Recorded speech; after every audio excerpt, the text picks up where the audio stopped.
The Muslim, with confidence, boldly claimed, "Your priests, early church leaders, and Jews have altered the Torah and Gospel beyond recognition." The Christian apologist responded, "Let's consider this logically and historically. If what you're saying is true, we need to think about the practical ways such changes could have occurred.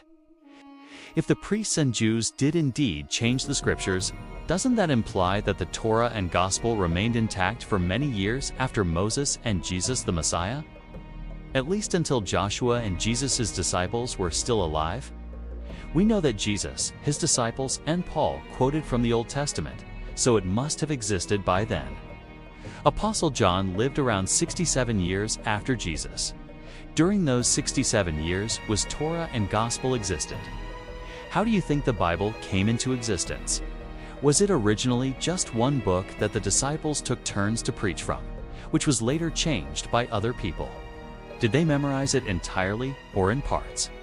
To become a rabbi, many Jews had to memorize full or parts of the Old Testament. How were these memories erased by the leaders? Were multiple copies made and distributed? If so, how were all those copies changed in the same way? If there was only one copy, how did his disciples use one book and preach from it? If they had memorized and preached from it, how could the leaders have erased their memories? Even if minor changes occurred over centuries of hand copying, the core message and teachings have remained consistent. We have thousands of ancient manuscripts that corroborate this. Moreover, we have early manuscripts and fragments that date back to within decades of the original writings. These align remarkably well with our modern translations. Let me ask, have you or your prophet and his companion ever seen original Torah and Gospel? If yes, then where? If not, then how do you know that what we have in our hands are not the same revelations? Is there any historical evidence or reference to Moses preaching from the book called Torah, or Jesus Christ preaching from a book called the Gospel, which was revealed to them according to Quran 3:2-3? Quran, chapter 10, verse 94. Allah commanded Muhammad to consult and learn from the Jews and Christians who were reading the scriptures.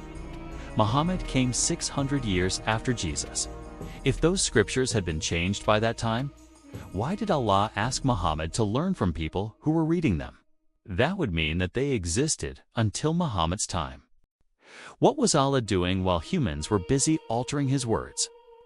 Were there any sincere Jews or Christians who complained about the leaders changing the scriptures? In conclusion, when I look through history, archaeology, and the available copies of scriptures, there is no proof that they could have been changed. The grass withers and the flowers fall, but the word of our God endures forever. Isaiah 40, verse 8. Heaven and earth will pass away, but my words will never pass away. Matthew 24, verse 35.